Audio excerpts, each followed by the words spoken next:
بسم اللہ الرحمن الرحیم۔ السلام علیکم ناظرین، کشمیر ڈیجیٹل کے پوڈ کاسٹ کے ساتھ میں ہوں آپ کی میزبان نوشین خواجہ، اور آج میرے مہمان ہیں executive member civil society Mahmood Ahmed Masoodi sahib. Masoodi صاحب، آپ کا بہت شکریہ کہ آپ ہماری پوڈ کاسٹ میں تشریف لائے۔ پاکستان اور بھارت کی کشیدگی کے بعد امریکی صدر نے ایک بار پھر مسئلہ کشمیر کے حل کے لیے کردار ادا کرنے کی خواہش کا اظہار کیا ہے اور کہا ہے کہ وہ پاکستان اور بھارت کے ساتھ مل کر اس دیرینہ مسئلے کا حل تلاش کرنے کی کوشش کریں گے۔ اس پر آپ کا کیا موقف ہے؟ جی بہت شکریہ۔ پاکستان اور بھارت کے درمیان جو مسئلہ چل رہا ہے یہ آج کا نہیں ہے، دیرینہ مسئلہ ہے۔ دیرینہ مراد یہ کہ بھی 78 سال پون صدی گزر چکی ہے، اب اس کا حل ہو جانا چاہیے۔ ایک تو حل جو چل رہا ہے اس وقت سرحدوں کے اوپر دونوں ممالک آمنے سامنے ہیں اور یہ حل کی طرف جا رہے ہیں جی، لیکن دیکھا یہ گیا ہے کہ دونوں اطراف میں جانی نقصان ہو رہا ہے۔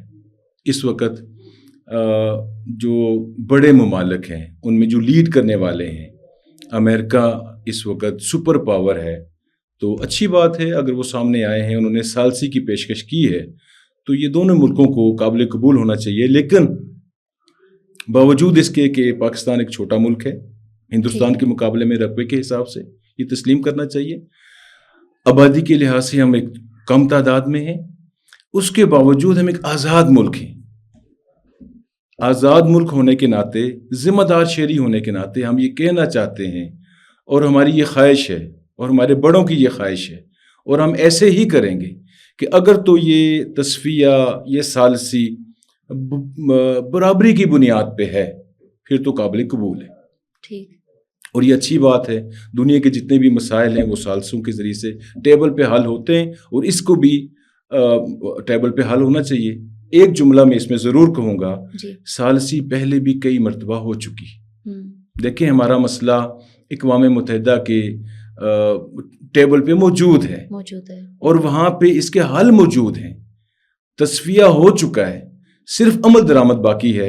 اور کئی دفعہ پہلے بھی اس پہ کمیشن بنے، کئی دفعہ اس میں ثالثی ہوئی، عمل درآمد نہیں ہوا۔ اس دفعہ امید کی جاتی ہے کہ اس ثالثی میں عمل درآمد بھی ہوگا اور خطے کو امن نصیب ہوگا۔ کل دو ملکوں کے درمیان اہم ترین بیٹھک ہونے جا رہی ہے، کیا لگتا ہے سیز فائر ہوگا یا نہیں؟ سیز فائر کا ہو جانا دونوں ملکوں کے لیے، جیسے میں نے پہلے کہہ دیا، فائدے مند ہے۔ جی، ہم تو چاہتے یہی ہیں کہ امن ہو، لیکن امن ہوگا عزت کی بنیاد پہ اور شرافت کی بنیاد پہ، برابری کی بنیاد پہ۔ ہم ایسے نہیں ہونے دینا چاہ رہے کہ کوئی ہمارے اوپر دھونس جما لے، ایسا نہیں ہونا چاہیے۔ برابری کی بنیاد پہ ہو، امن بھی ہو، سیز فائر بھی ہو، تصفیہ بھی ہو، دو اچھے ملک، دو پڑوسی ملک بہت اچھی طریقے سے رہیں جی، اور آپس میں تجارت بھی کریں، اچھے پڑوسی ہونے کا ثبوت بھی دیں، یہ تو بہت اچھی بات ہو جائے گی۔ ٹھیک ہے۔ خواجہ آصف نے کہا ہے کہ ڈائلاگ میں مسئلہ کشمیر کو زیر بحث لایا جائے، آپ کیا کہتے ہیں؟ خواجہ آصف ایک بڑے سیاستدان ہیں، ذمہ دار ہیں، جی، ہمارے وزیر دفاع ہیں، ان کا جو کہنا ہے وہ ظاہر ہے، جو ان کی پالیسی ہے اس وقت ہماری ریاست کی، اس کی وہ ترجمانی کریں گے۔ کل انشاءاللہ اس کے بارے میں پتہ چل جائے گا۔ جی، اور امید یہ ہے کہ ہمارا جو درینہ مسئلہ ہے، دیکھیں کشمیر کو چھوڑ کے کوئی بھی معاملہ ہمارا انڈیا کے ساتھ وہ قابل قبول نہیں ہوگا، بالکل، کسی کامیاب بھی نہیں ہوگا، بالکل۔ بنیادی طور پہ جو ہمارا مسئلہ ہے وہ کشمیر کا ہے، ایسا ہی ہے، اور وہ کشمیریوں کی مرضی کے ساتھ اس کا حل نکلے گا تو وہ مسئلے کا حل بھی ہے، قابل قبول بھی ہے۔ اور دوسرا جو اس وقت سب سے اہم معاملہ ہے وہ پانی کا ہے۔ اگر سندھ طاس معاہدے کو اس کے اوپر اسی طریقے سے عمل درآمد ہوتا ہے پھر تو ایک نیچرل چیز ہے، اس کا جو ابہام آ گیا بیچ میں، اس کا حل ضروری ہے۔ اگر اس کی خلاف ورزی کرتا ہے جس طرح بھارت کی ہٹ درمی ہے تو پھر ظاہر ہے صورتحال مختلف ہوگی۔ جو قبرستان آباد ہو چکے ہیں کشمیریوں کے، اس کے بعد آپ کو لگتا ہے کہ کشمیریوں کو کسی فیصلے میں شامل کیے بغیر مسئلہ کشمیر کا حل ممکن ہے؟ قطعاً ممکن نہیں ہے، قطعاً ممکن نہیں ہے۔ ہم تو اب تو اک چکے ہیں، جی، ہم مزید لاشیں نہیں اٹھائیں گے۔ ہم شہداء کے وارث ہیں، ہم ان کے ساتھ غداری نہیں کر سکتے۔ ایسے ہی ہے۔ اگر تو ہم ان شہداء کو چھوڑ کے، بھول کے کشمیریوں کی امنگوں کے، کشمیریوں کی مرضی کے خلاف کوئی فیصلہ کریں گے تو اس کا مطلب یہ ہے کہ ہم شہداء کے غدار ہیں. ہم غدار کبھی بھی نہیں کہلانا پسند کریں گے، ہم ان کے وفادار ہیں.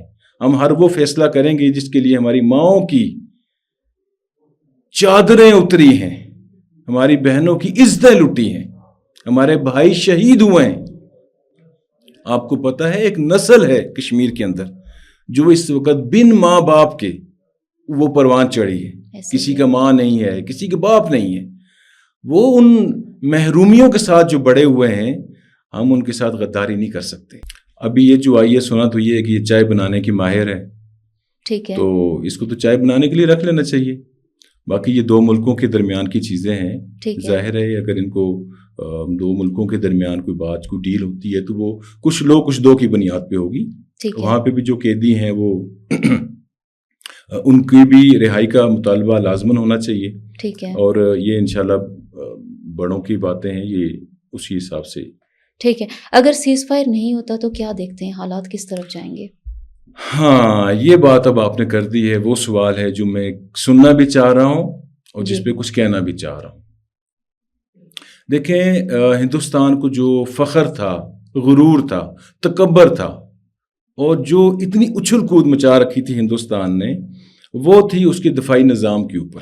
ایسے ہی ہے. وہ تھی ان طیاروں کے اوپر جو بڑی لاگت کے ساتھ انہوں نے خرید رکھے تھے. وہ تھی ان ہتھیاروں کے اوپر جس پہ وہ فخر کیا کرتے تھے.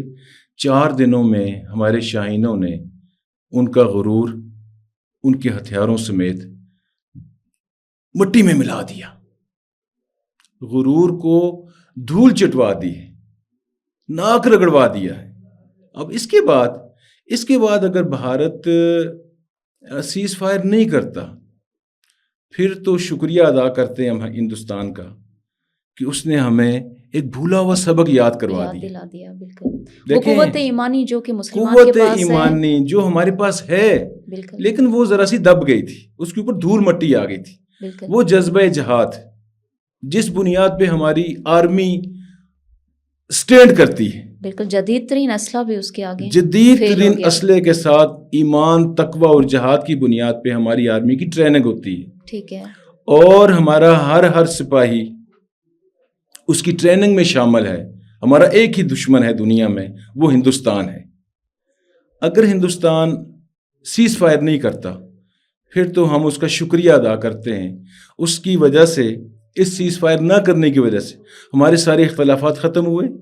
سیاسی اختلافات ختم ہیں. آج پاکستان میں کوئی سیاسی اختلاف ڈسکس نہیں ہو رہا. بالکل. آج ہندوستان کی اس واقعے کی وجہ سے ہمارا جو تھا وہ فضائیہ نے وہ کام کر کے دکھایا ہے کہ دنیا نے مانا ہے کہ یہ دنیا کی بہترین فضائیہ ہے. ایسے ہی ہے. اور ایک شعر آخر پہ کہہ دوں؟ جی اجازت ہے؟ بالکل فرمائیں. یہ جن کو میں سنانا چاہتا ہوں وہ سمجھ جائیں گے. جی. فلک کو پڑا دل جلوں سے کام نہیں، فلک کو پڑا دل جلوں سے کام نہیں، اگر نہ آگ لگا دیں تو داغ نام نہیں. مسعودی صاحب آپ کا بہت شکریہ کہ آپ نے ہمیں وقت دیا. کشمیر ڈیجیٹل سے نوشین خواجہ کو دیجیے اجازت. ملتے ہیں ایک نئے پوڈ کاسٹ کے ساتھ. تب تک کے لیے اللہ نے کے پاس.